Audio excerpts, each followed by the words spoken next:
Alright, hi, my name is Mitch Gettman, and I'm a singer-songwriter from Omaha, Nebraska. Let me tell you about this guitar.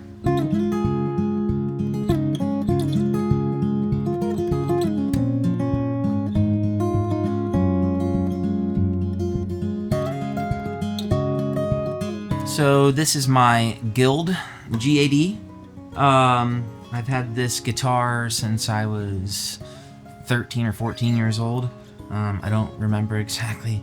I think I got it in 2007, and it was my first acoustic electric guitar, which was a really big deal for me because I was playing acoustic guitar a lot at home, but I needed something to take out to open mic night and stuff I could plug in. You know, back then my dad would take me to the guitar shop a lot, you know, after school or on the weekends, kind of just like a fun thing to do, and this guitar called to me for months. I would pick it up and play it in the acoustic room at Russo's, and I just wanted this guitar so badly, and I knew that if I got this guitar that I was gonna write a bunch of songs with it and, you know, go to places I couldn't with the guitars that I had at the time.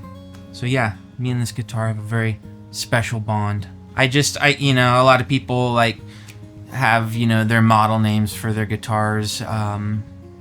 I think I just referred to this as my Guild GAD. I mean, that's what it says in here, but it also says GAD 30 REITB. So it's not very catchy. So I just call it my Guild acoustic guitar. So that's its name, Guild acoustic guitar. I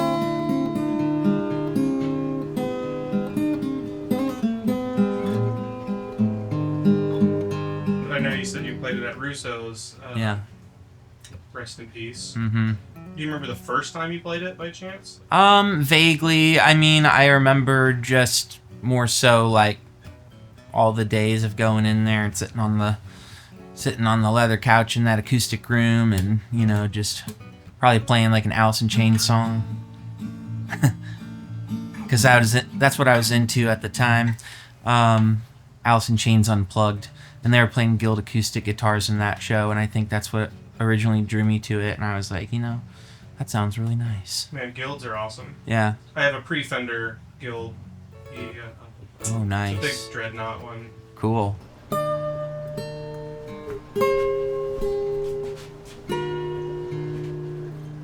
Favorite song I've written on this guitar? That's hard to answer because I have probably written most of my songs on this guitar. But, you know, I might have to go with 500 Centuries because I keep this guitar tuned a whole step down.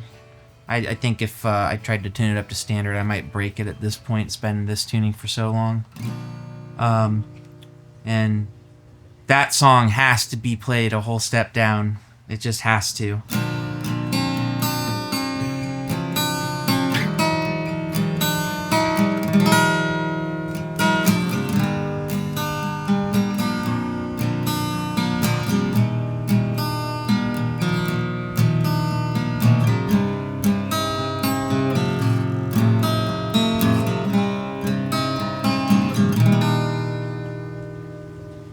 So sounds beautiful. Sounds really good. That's a good one. That's a good one for this guitar.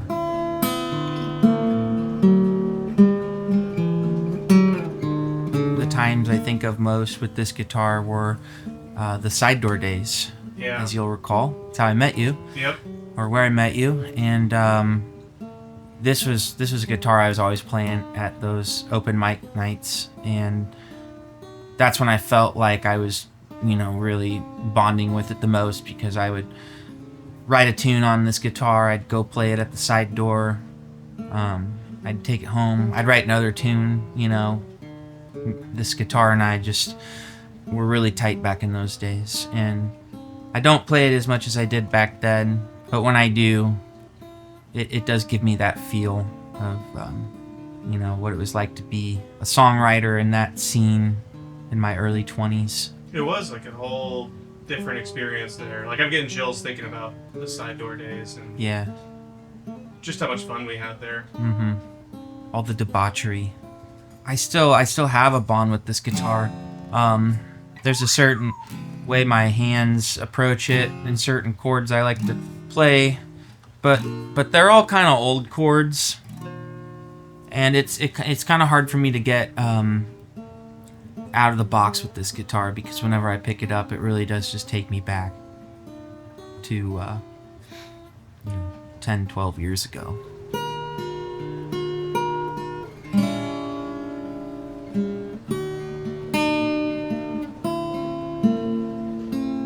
If there's one guitarist, dead or alive, who you could listen to play this guitar, who would it be? I'm gonna have to say Nick Drake. Nick Drake? For that, yeah. I would have guessed Elliott Smith.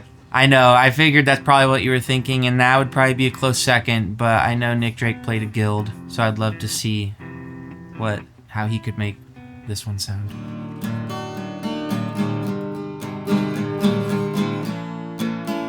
I wouldn't have written this, and this is one of my favorite compositions. I'll just play the beginning of it. It's called Winter, and it's an instrumental. It starts off my album, Stop Living Like It's the End of the World. Now, the point I'm trying to make here is, if this was in standard, if I wanted to play it in this key, I'd have to capo on 5, and I really like it in this key. So I need it to be on 7 so I can do this stretch with my hand. You'll see what I mean here.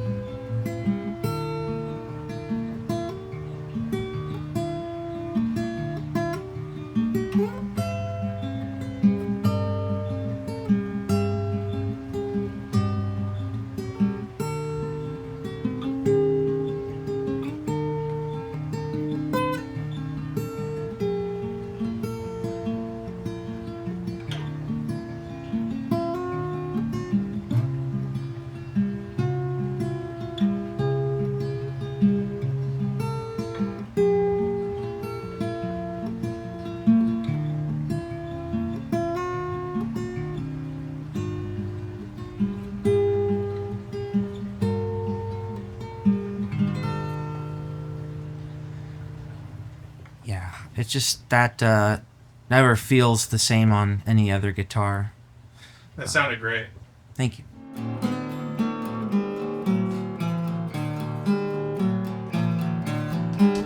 I would say that I am far from perfect as a player or person. And this guitar is full of nicks, and it's got a big crack down here, and it's part of why I don't take it out too much anymore. I don't want it to get any worse. You know, the tuners rattle sometimes. I've thought about changing those out, but I just never do, and I kind of like it as it is. I've never done really any modifications to it. It has a great sound engineers have always told me it has a great pickup. When I take it out live, I've always gotten that compliment. And if I lost this guitar, knock on wood, I would probably mourn it for the rest of my life. Probably more than any other guitar, just because I have more of a bond with this guitar than any of my other guitars, and so much of my work has been done with this guitar, and yeah, I really would like to preserve it as long as I can, and at least be able to record with it forever.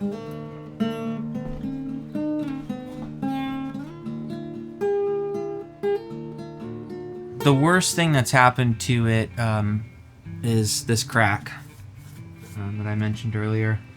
And I can't tell you exactly when this developed. I've always been really good about, bringing my guitars in, not leaving them in the car and leaving them in the cold. But just one winter or something, this happened. And then I was nervous. Johnny's Vados at Ground Floor Guitar, he took a look at it for me, and he ended up putting kind of a block in there underneath to reinforce it, glued it and stuff so that it wouldn't split more, and it hasn't. And that was like, I don't know, 10 years ago. So no real big scares of the neck snapping off or anything. I did, and this is just a funny little tidbit, I did leave this guitar at home once when I had went down to Tulsa, Oklahoma to play 2 shows over the course of a weekend. I got to the first gig, it was like a Friday night, and I was looking in the back of my car, and I didn't have my guitar. Oh my god. But it was alright. The woman who had booked me the shows had a guitar. She was very understanding. I was a dumb kid. And she loaned me a guitar for the weekend. So the shows went on. Was this guitar pissed off when you got home? Like, you bitch, you cheated on me. Yeah, she definitely called me some names and made me feel kind of dumb.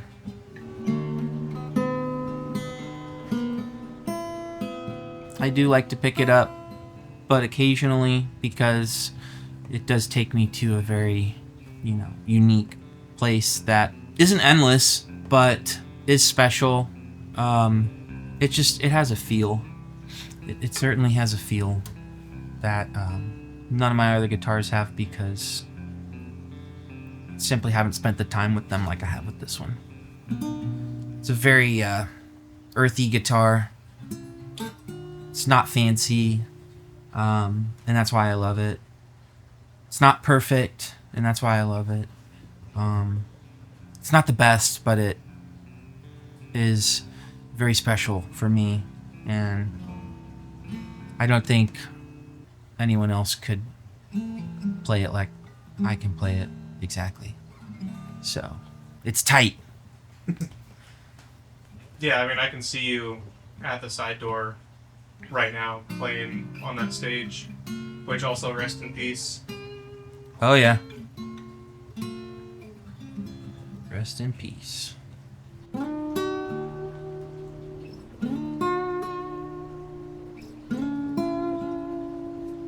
When the time comes that you do have to give this guitar to somebody, who's it going to be and why? Well, that's easy. It would be to my son James, because that is, if he decides to become a musician and want to play guitar, then I'll give it to someone else. But no, I'd still probably give it to James, because he's my boy. And if there's one guitar that'll stick in the family, it's this one. Though I think there's going to be many guitars that stick in the family.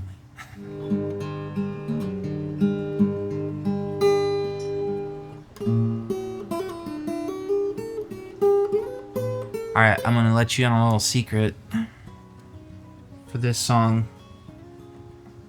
I didn't record it this way. I figured this out later.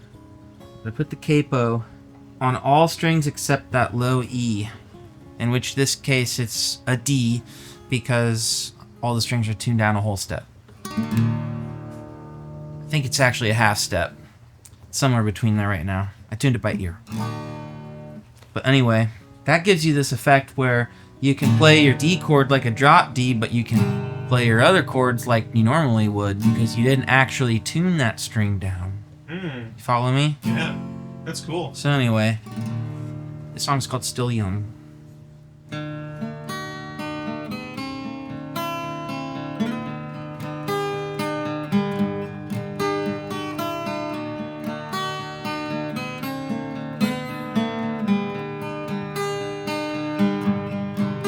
This guitar is so simple. There's no onboard controls. There's no Oh, there is a battery.